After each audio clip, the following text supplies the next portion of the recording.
तो हेलो बच्चा लोग, हम स्टार्ट कर रहे हैं क्लास 12th केमिस्ट्री चैप्टर 2 के एग्जाम्पल इन टेक्स्ट और जो एक्सरसाइज के क्वेश्चन है उसकी सीरीज़। ठीक है, चलिए कोई एग्जाम्पल नंबर 2.1 को शुरू करते हैं। कहता है कि मोल फ्रैक्शन ऑफ ये है बेटा ethylene glycol in a solution contain 20% ethylene glycol by mass. अच्छा, यहाँ पे इस चीज़ का मतलब समझ लो। ये जब बाय मास क्या देता है ना, क्या बोला बाय मास, इसका मतलब 100 ग्राम में से कुछ 20 ग्राम जो ये वाला है इथाइलिन ग्लाइकोल, बाकी जो है वो वाटर है। तो यहाँ पे देखो ज़रा, जो सॉल्यूशन है, ये सॉल्यूशन आपका है 100 ग्राम। सॉल्यूशन किसका है? वाटर प्लस में इथाइलिन ग्लाइकोल। इसमें जो ये जो सॉल्यूट है वो क्या है? ये 20 ग्राम है। और सॉल्यूट है क्या? सॉल्यूट है बेटा जी आपका इथाइलिन ग्लाइकोल C2H6O2। इसका मोलर मास निकाल लेंगे तो इसका मोलर मास आ गया, देखो 24 + 6 + 32, ये आ गया आपका 62 ग्राम पर मोल। ठीक है, देखिए तो यहाँ पे इसका मास दिया हुआ, यहाँ पे इसका मोलर मास आ गया, तो आप इसका मोल निकाल लोगे। देखो फॉर द सिंप्लिसिटी सॉल्यूट को मैं B से रिप्रेजेंट कर देता हूँ, और जो सॉल्वेंट है, सॉल्वेंट को मैं A से रिप्रेजेंट कर देता हूँ। ठीक है, देखो सॉल्यूशन के 100 ग्राम का है, 20 ग्राम सॉल्यूट है, तो सॉल्वेंट कितना बचा? सॉल्वेंट बच गया आपका 80 ग्राम। ठीक है, और सॉल्वेंट है क्या? सॉल्वेंट है आपका वाटर। ठीक है ना। तो आप ध्यान से देखो, वाटर, सॉल्वेंट और वाटर का मोलर मास कितना होता है? वो 18 होता है। तो यहाँ से आप मोल ऑफ सॉल्वेंट और मोल ऑफ सॉल्यूट बड़े बड़े आराम से निकाल सकते हो। देखो कैसे, इधर देखिए आप, मोल ऑफ सॉल्वेंट कितना हो जाएगा? मास कितना है? 80 है, और इसका जो मोलर मास है वो कितना है? वो 18 है। तो ये कितना आ गया? 40/9। और मोल ऑफ सॉल्यूट कितना आ गया? देखो कितना दिया हुआ है? 20 ग्राम दिया हुआ है गिवन मास, अपॉन में मोलर मास कितना होता है? 62। आपको मोल का फार्मूला पता होगा, यहाँ देख लो। मोल का फार्मूला होता है बेटा जी given mass upon molar mass, given mass upon molar mass, ये फार्मूला होता है। इसी चीज़ को अप्लाई कर रहे हैं हम यहाँ पर। तो ये तो आ गया देखो 10/31। अब क्वेश्चन में क्या था? Calculate the mole fraction of ethylene glycol. किसका मोल फ्रैक्शन है? इथाइलिन ग्लाइकोल का।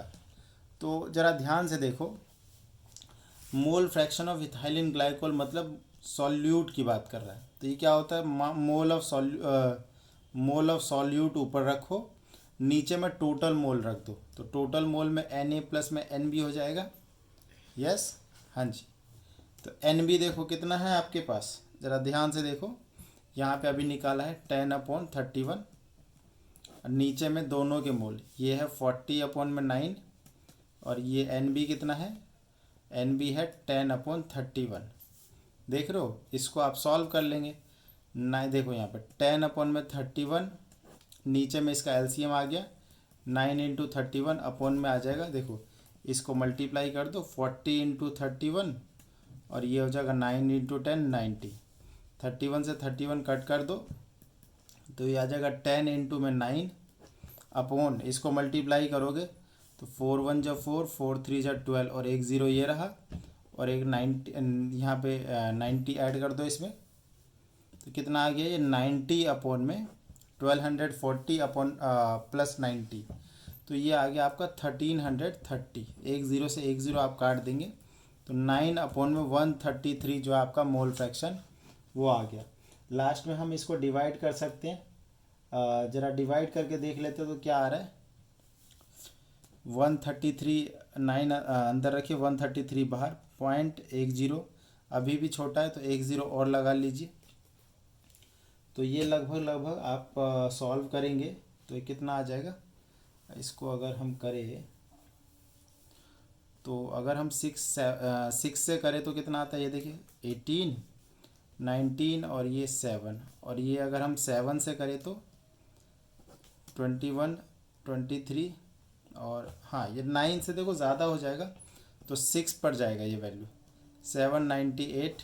तो ये आ गया 102 बचेगा। फिर से एक ज़ीरो लगा दीजिए, और ये इस बार 8 पे लगभग जाएगा, तो वैल्यू है 0.068। तो mole fraction of ethylene glycol कितना आ गया 0.068 मोल फ्रैक्शन एक यूनिट लेस क्वांटिटी होती है, तो ये आपका आंसर आ गया। चलिए नेक्स्ट क्वेश्चन की तरफ चलते हैं। तो calculate the molarity of solution containing 5 gram of NaOH in 450 ml solution. देखो बहुत इजी क्वेश्चन है। मोलैरिटी का फॉर्मूला आपको पता होगा। यहाँ पे मोल ऑफ सॉल्यूट होता है, मोल ऑफ सॉल्यूट, नीचे में क्या होता है, नीचे में होता है वॉल्यूम ऑफ सॉल्यूशन, और इनटू में 1000 अगर वॉल्यूम को ml में लेते हो। देखो मोल कितना आ गया, सॉल्यूट 5 ग्राम है ना, 5 ग्राम है, और सॉल्यूट है क्या ये NaOH।